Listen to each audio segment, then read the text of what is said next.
My name is Candace Barrow.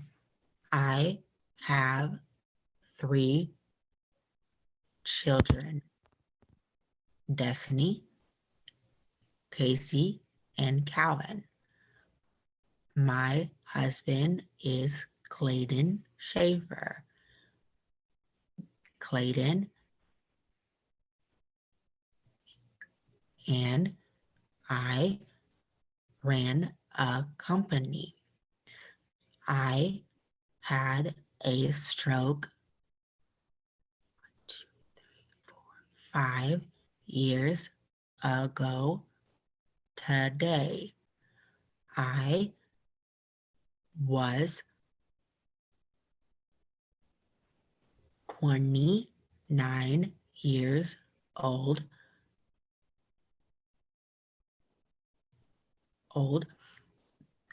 with 3 children. I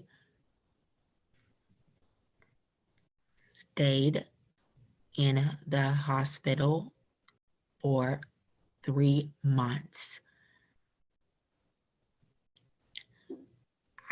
After the stroke, I had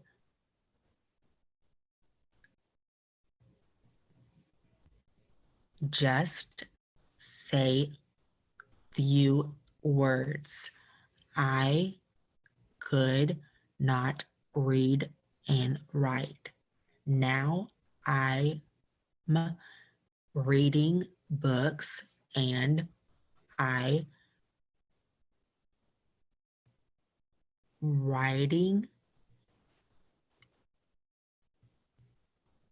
words. Look at me go. What? I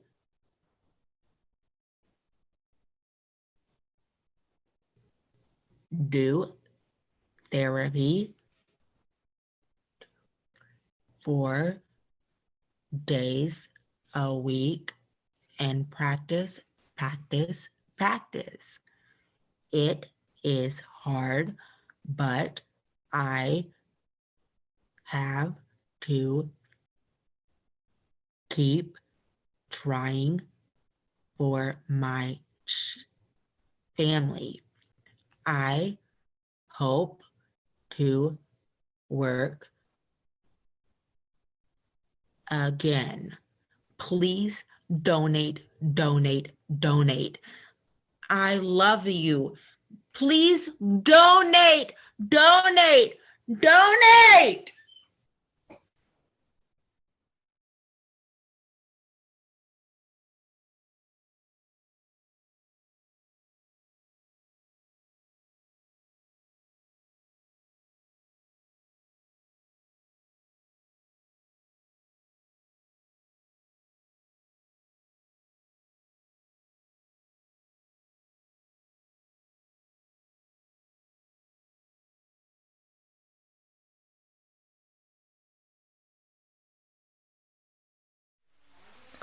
My name is Tom Leonardis.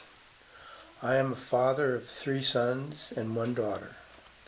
I have been married for over 50 years to my wife Rose. Our close friends Jackie and Sue Mills are here with us tonight. I was the CEO of Ember Industries until I had a stroke in 2016. I was at the club taking golf lessons from a pro named Lonnie. I was moving to the second hole and hit a shot, which was terrible, and then I hit another one, which was even worse. I was talking but not making any sense. Lonnie told me to go home and tell Rose. He was behind the cart and made me get into the house. Rose found me hunched over in living room and called 911. The dispatch operator said I was having a TAI. I was taken to St. David's Hospital. The next morning they took me for an x-ray and then for an MRI. When I got back to the room later that afternoon, I had the stroke. The left side carotid artery closed. I was in the hospital for 2 weeks in intensive care. Rose and my sons were there, but I did not recognize them. I couldn't comprehend anything. Rose got the information for Texas neurosurgery. One of my neighbors was physical therapist there.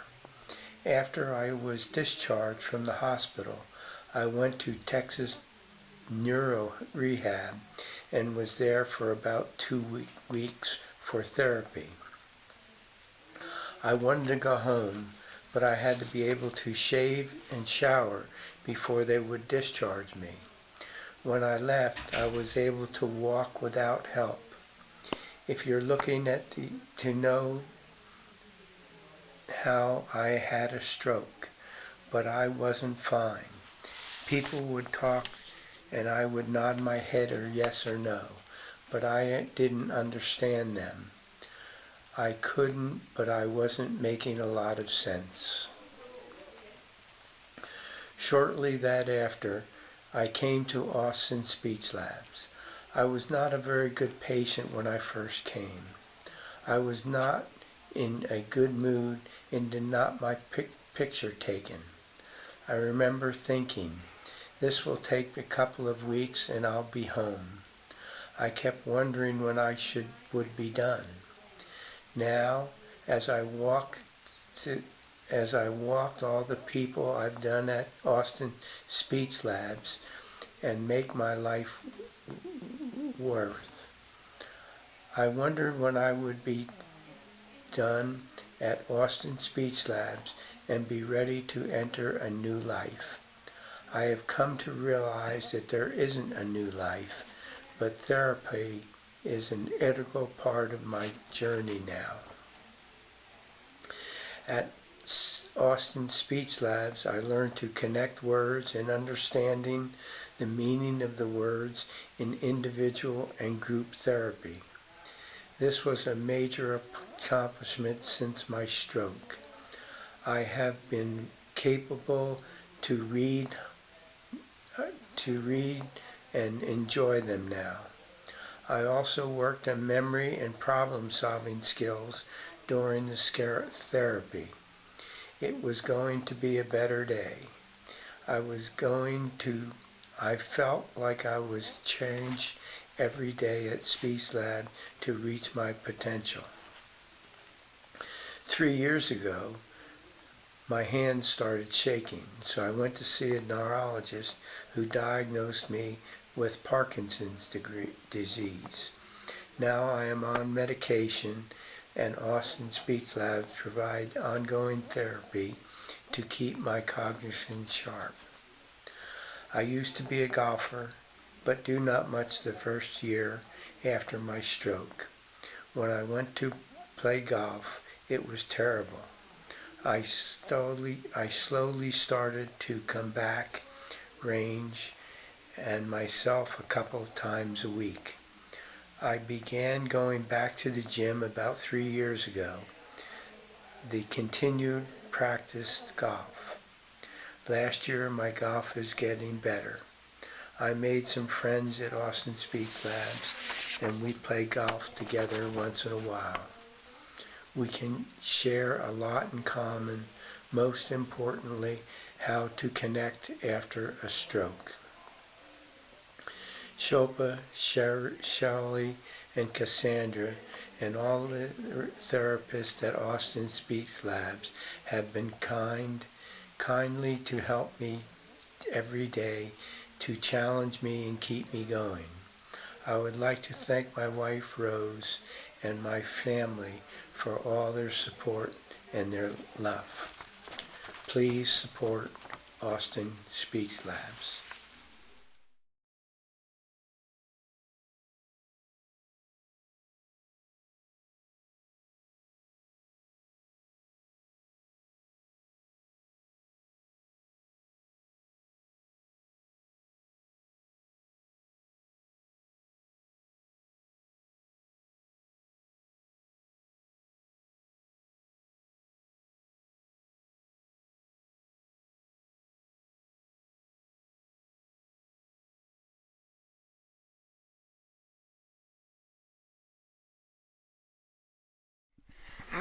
Hi guys, my name is Chef Jocelyn and I am here to teach you how to make my ever popular kitchen sink cookie recipe.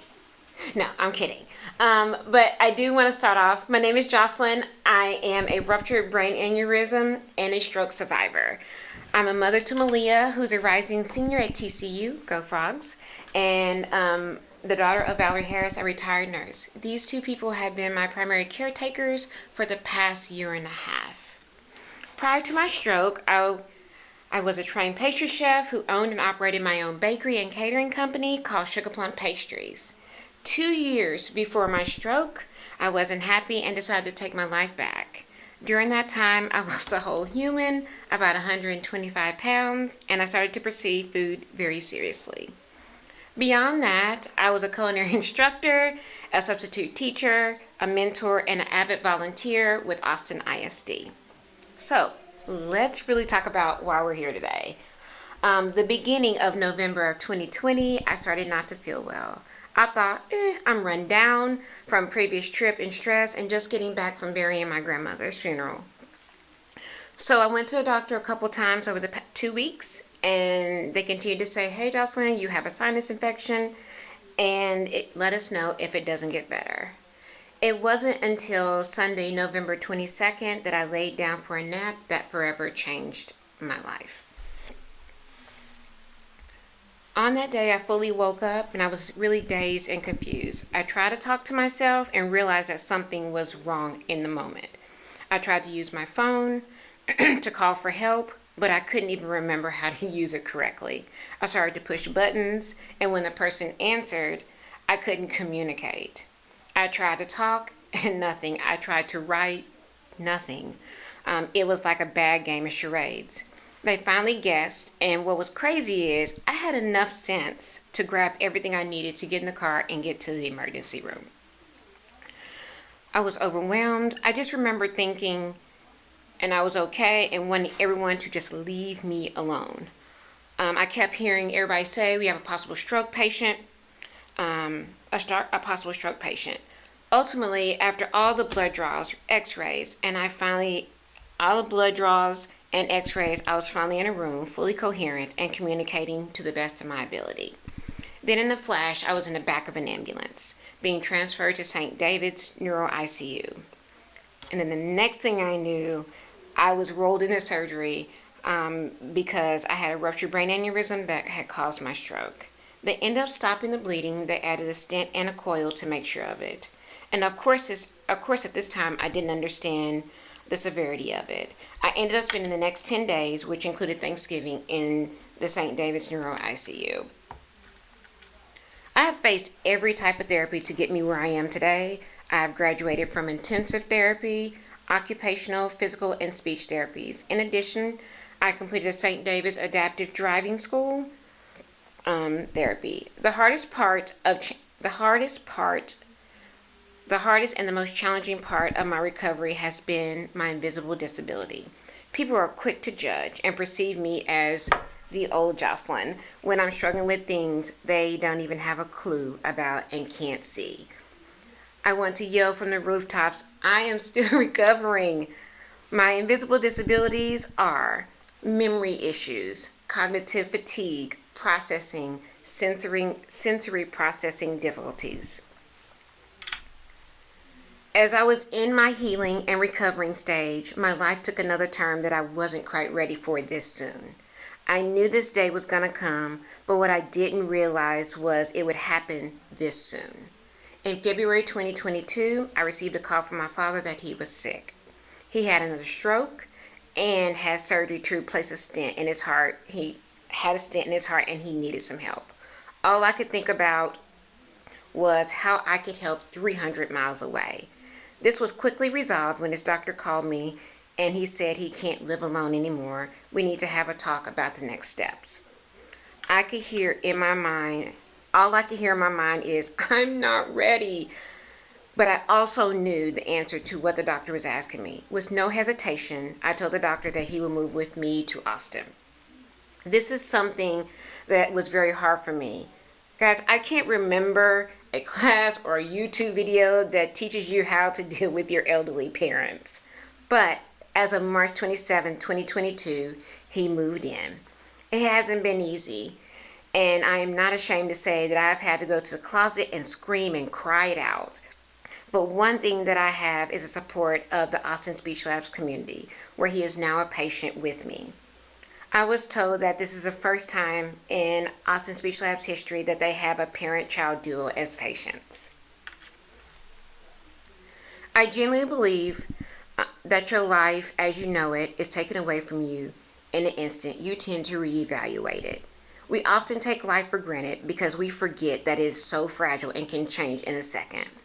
During my time at Austin Speech Labs, I learned quite a bit, but the one thing that has stuck with me as an overthinker is all I wanted to do was dwell on goals, my end game, what it would look like, would I be back to my normal self, how long would this journey take?